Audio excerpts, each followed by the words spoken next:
Hey, I'd like to welcome you to another episode of Mission Matters. My name is Adam Torres, and if you'd like to apply to be a guest for the show, just head on over to missionmatters.com and click on Be Our Guest to apply. All right, so today I have Cynthia Hudson on the line, and she's a founder and president over at Hudson International Media, and this is part of our American Film Market AFM 2025 series, where we bring you the best of those who attended, participated in, and really all of the above AFM, which we went to and covered this year in Century City, California. So first thing first, Cynthia, welcome to the show. Thanks so much, Adam. It's great to be here with you. All right. So I know you were at AFM, and the first thing first, have you been to AFM in the past, or was this the first time going, or maybe give me some of that backstory about the conference? So this was my first time at AFM per se. I had been several times at different events at the Century when it was the May screenings. In the past, they used to be there. And in my prior life as an executive at major companies, media companies, I attended several different events around the AFM, but never specifically working on projects that I was trying to get funded, find partners for, and distribution. So. Yeah. Well, what was it like for you? It was mayhem. It was so packed. What was it like? How was your experience? Yeah. You know what? It was fun to see them bringing out chairs on day two to realize spaces for people to sit. But it was so exciting because I was there with. Right? I loved it. Yeah. It was important to be back in Los Angeles. It's important for people to be meeting again face to face. And it doesn't mean that having the ability to do remote work and is great. It helps out. But I think that there's a time and a place for everything. And in my case, I was debuting unofficially my new partnership with my daughter, Layla, who is my LA-based screenwriter and actress, and really just all in all a great part of what we're doing at High Media.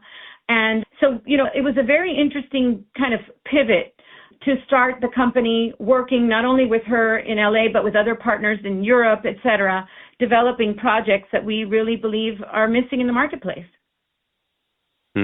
Well, let's go back. We're going to definitely get back to that, especially the fact that you work with your daughter. I think that's amazing over at High Media. But before we get into that, how did you get into the business? Take me back a little bit further. Oh, my goodness. Okay, so I started off Do it, Cynthia.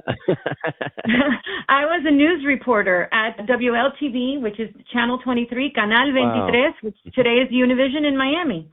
And I graduated from School of Communications and Broadcast Journalism at University of Miami, and I had done an internship with the CBS affiliate, and they hired me. It was funny because the guy who was my first boss said, "So you look like the Latina Diane Sawyer," and I said, "Okay, let's go for it." But it was interesting because sure enough, right close to a few months in, I realized that I preferred being behind the scenes. I really had worked with them on a project, a documentary that actually won me my first Emmy Award. And I realized that producing gave you the ability to really gatekeep the stories you wanted to do and have more control of being able to give more depth than what you get on a daily small snippet, 1 minute 30, get it in and out type of story. And so I went back to them a few months in, and I ended up becoming the producer of the 6 o'clock news in Miami when, for the first time, Spanish language news beat English language news in this market. Wow. And so it was really exciting time. I was there for 8 years, and then I was recruited to become the vice president of programming and production at a new channel that was competing locally and now wanted to become a network, which was Telemundo. And so I was one of the first vice presidents of programming and production at Telemundo. I created the dramatic division for them, started producing telenovelas in Puerto Rico. It was a great time, and some of my IMDb credits are from that time as a producer. And then I got into the international cable world when it was a nascent business, and I launched several channels in Latin America for UIH, which is part of Liberty Media. So I launched the Family Channel, Casa Club, MGM, the Movie Channel.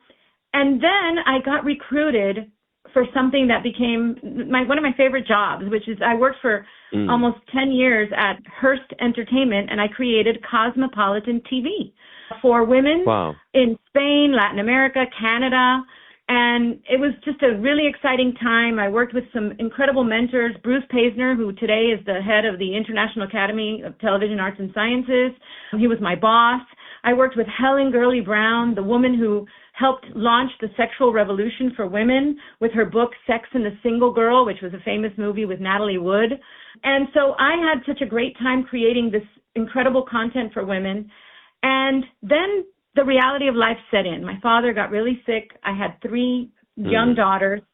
And Hearst decided that they weren't going to be launching anytime soon in the United States because of issues having to do with, a Lifetime. They already had a women's channel, and they were really looking at how to figure this out across other markets. And I needed to be with my dad. And so I'm glad I did that. So I stayed on as a consultant for a bit, but then Raul Alarcón, who owns radio stations that cover, I think, 90% of the U.S. market, including La Raza in Los Angeles, Latino, etc., he called me up and he said, I want to create a channel called Mega TV. And I said, wow, that sounds like really interesting, to be an independent player in the market. And so I created and launched Mega TV with Raul, got it distributed nationally on DirecTV. It was a big success, and I was very happy with that. And then they recruited me again.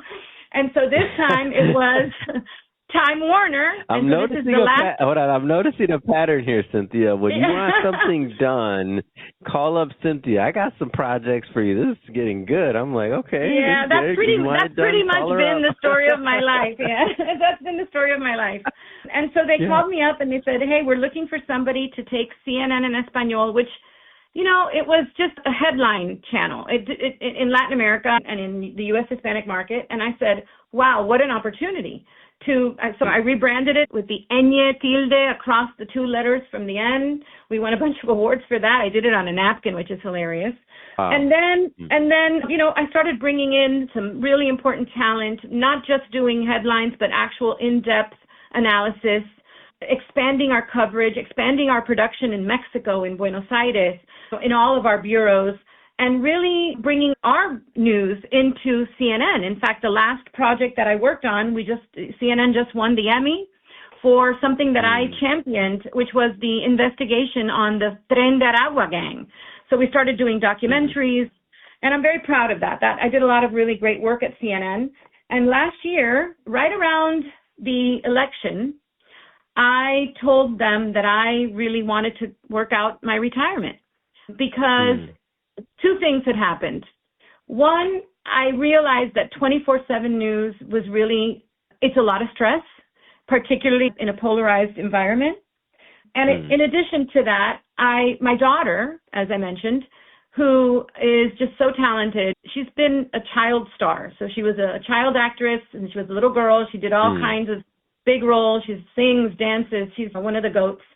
And she had just submitted some scripts and was winning huge accolades on the Blacklist in Hollywood.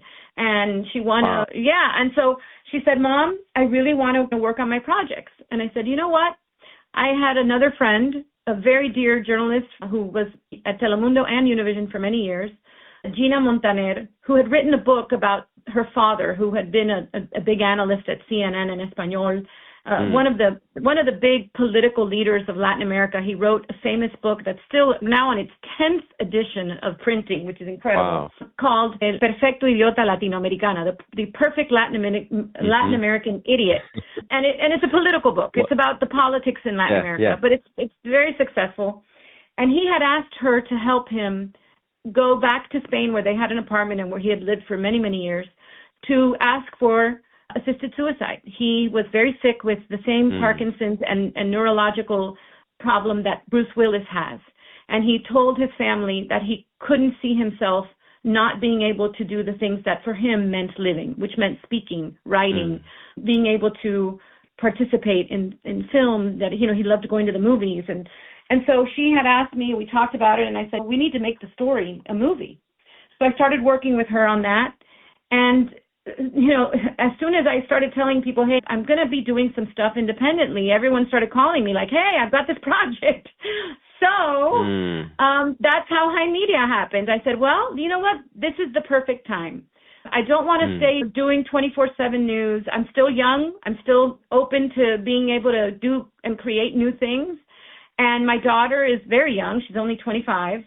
And I said, this is a great time for us to partner up. And frankly, AFM was just such a fabulous experience for us because we came with our consulting producer, Juanqui Camposano, who worked on Red Table with Gloria Estefan, who has been working on various projects on YouTube. So it's kind of a really interesting dynamic that we have going on. And we're trying to build something different. And that's why I was really happy with the meetings, because we were very, very targeted in how we approached each project and understood that, not everything in our little platform is for everyone. And, how do you navigate that with the various people you're going to be meeting with? Yeah. How was your preparation for this? Like, what do you do to get prepared? So I'm an old producer. So producers know that the success of an actual production occurs on paper before you even start. And if you don't have every variable pre-planned and thought out, and every potential, landmine you might bump into, you're going to have problems with your production and you're going to go over budget. And so for me, being able to prepare is critical. So what we did is we created a target list from the list of participants. We then investigated each one of the companies that we felt would be the right fit for something that we have in our portfolio. And we started sending out letters well in advance explaining, here's what we're doing, this is what we have.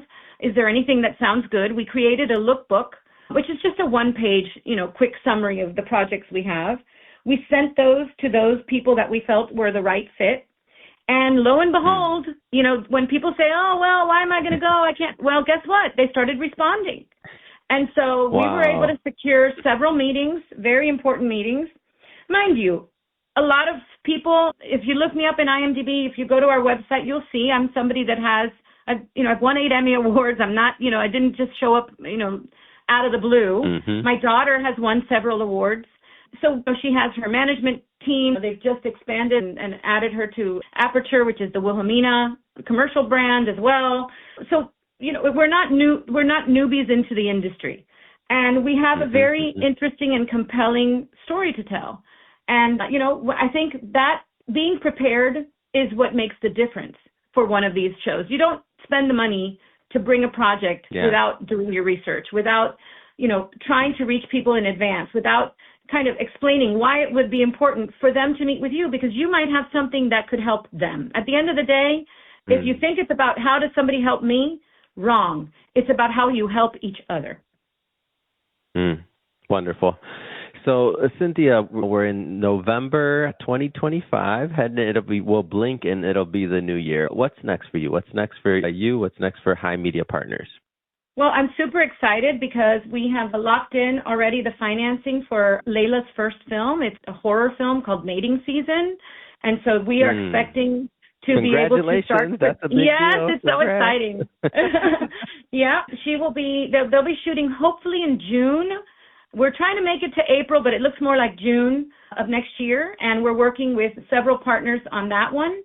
But it's a very exciting time to be talking about that. And so that's kind of the first project. The second thing is that we're moving to the next step on a project in Spain.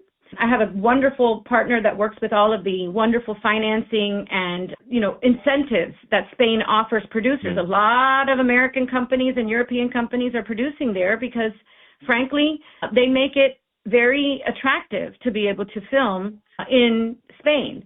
And so one of my projects, we're looking at getting the final financing for that, but we are very close to doing that. And so I think we'll have 2 projects in production next year.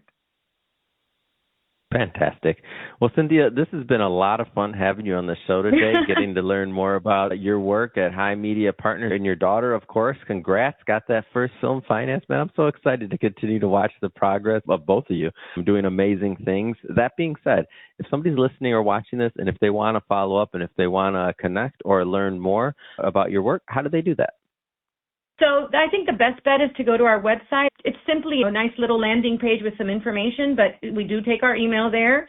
The best thing would be Cynthia@highmediapartners.com, or you can go to highmediapartners.com and you'll have more information there. Fantastic. And for everybody listening, just so you know, we'll definitely put some links in the show notes so you can just click on the links and head right on over. And speaking of the audience, if this is your first time with Mission Matters and you haven't done it yet, hit that subscribe or follow button. This is a daily show. Each and every day we're bringing you new content, new ideas, and hopefully new inspiration to help you along the way in your journey as well. So again, hit that subscribe or follow button. And Cynthia, thanks for coming on the show.